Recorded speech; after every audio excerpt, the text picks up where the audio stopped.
Hello, friends. Welcome to We the Weary World. I'm Jackie Lee Howard, and today's guest is a nurse by trade and my friend by choice, Channa Crespo.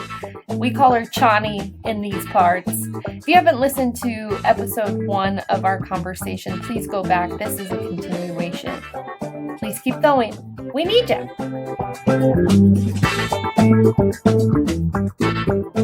What has that journey been like for you in regards to wellness for self as an adult? Well, it's not finished yet, that's for sure. There's never another layer that I can't feel. Like there's always something that I feel like I have to change or work on. I refuse not to talk to a therapist ever again. A therapist you can communicate with in a way that is functional for you is very difficult to find. And that's just even after finding a therapist, which a lot of people cannot do. And I'm acutely aware of that. And I'm very, very, very, very grateful that I have who I have. Talking to someone you're close to, for example, if you're really close with your mom or your sister or a brother or a cousin or whoever you're really, really close to that you feel like you get your therapy from because you get to talk to them, it is not the same thing.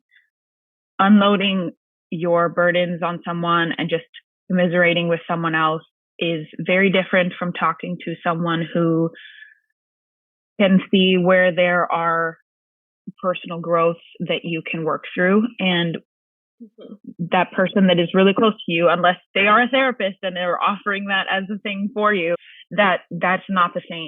A lot of people there are missing that piece that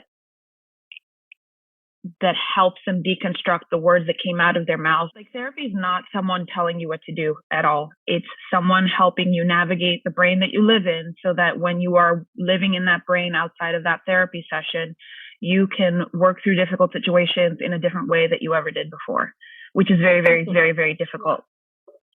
And for me, when I hit those moments in life where I'm like, oh, that's what I was talking to Grace about, this is one of those moments. And I've had to practice that. I don't always recognize those moments as they happen in life until after they happen. And then you're in that sort of spiral again where you're like, I should have, could have, would have done this if I had known. But like then another opportunity comes up and you're like, oh, I am actually recognizing it this time and I can do things differently the way I want to. And it is extremely uncomfortable. So uncomfortable in the way that I've described it as like, I feel the world is going to fall out from under me. And that's just because of the way we were wired from A, maybe birth genetically, but also B, from being raised whatever way we were, to kind of figure out how to unwind the habits that we've created that make us people pleasers and like carpets for people to walk on and all these things that you don't want to be anymore. Recognizing a situation first and foremost is what therapy helps you do, is like pinpoint what situations you don't like to be in, which are oftentimes different than what you think you don't like. And the other part of therapy that I think has really opened my eyes is recognizing the discomfort that my body makes me feel that is purposeful. I never used to use my body's reactions to things as indicators for anything. I just used to not like them. And now, because of the way that therapy works, you kind of recognize that those are, I don't want to call them triggers, but they're signals that you're meant to listen to. Yeah. And I do now. And for that, I'm ever grateful. I think that that's huge. But as far as peeling back layers, I think that therapy was the first turning point for that. And then subsequently just using it for the rest of my life, probably. You've been so committed to therapy, like as a consistent part of your self-care. You're not just using therapy in crisis. And you really inspired me. Now I work with a really great therapist biweekly, and it's been life altering. And I agree, Chan, it's very different than the experience of sharing with friends, even people who are very skilled in understanding the brain and mental struggles. It connects you with so many different pieces of yourself that I honestly feel like I did not know myself until therapy. Right. I had no idea why I had these reactions. I had no idea why I lived with constant anxiety.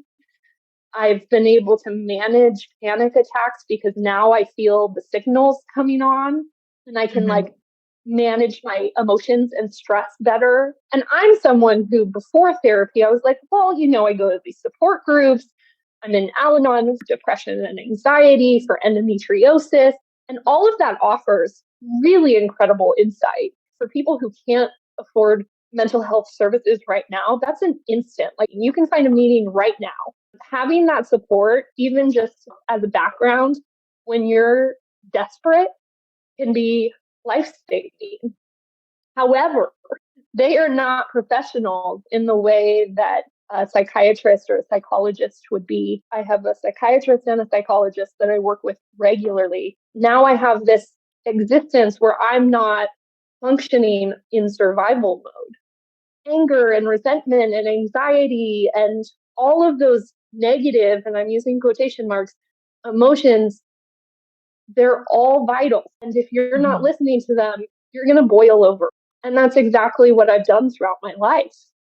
I feel okay until I'm in crisis mode. And I think too, what ends up happening, it begins a ripple effect in your own life where your relationships may improve, maybe not immediately, but through time, your relationships with other people improve. And that's not necessarily because they improve or change. It's because you change.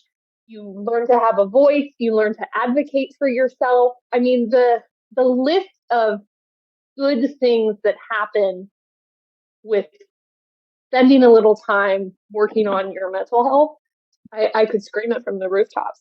I wish more people would seek out therapy. You still have to feel like you're in a good relationship with someone, and that has to do with the way that you connect with that therapist. It doesn't mean it's instantaneous, and it doesn't even mean that's the right person.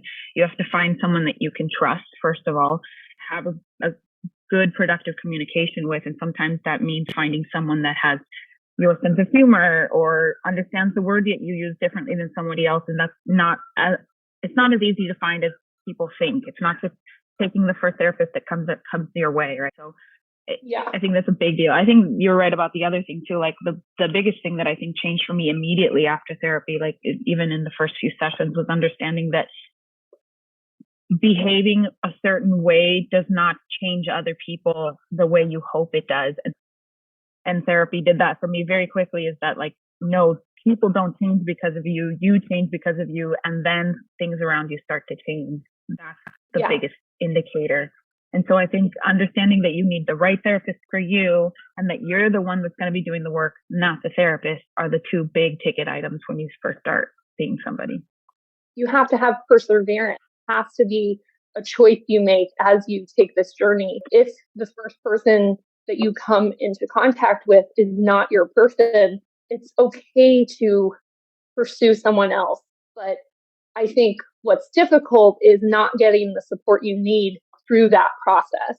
And I do think support groups have been instrumental for me too, because it is the same idea that, we change what we can and accept the rest. Yeah, I think it's important to recognize that we can only address what we've experienced in our lives, and even between each other is different, but especially on the bigger scale, we can't really address much bigger traumas, and not the size of trauma matters, but just like our experience. We're not men, we're not people of color, we're not, right. disabled. Like those things matter. And I think for people looking for help with that, is also very important to consider in who you're finding help from, because addressing those pieces of your life are really big. And so finding someone who can help you include that as part of your life experience, because it's probably the biggest, if not most important part of it, is really important. I agree. Thank you so much, Sean. I can't You're very welcome, my love. Anytime I come to you and I'm like, Chani, I got this plan, girl, and we're gonna follow it through. So thank you for giving me your time, and I love you so much. Anytime. I love you, babe.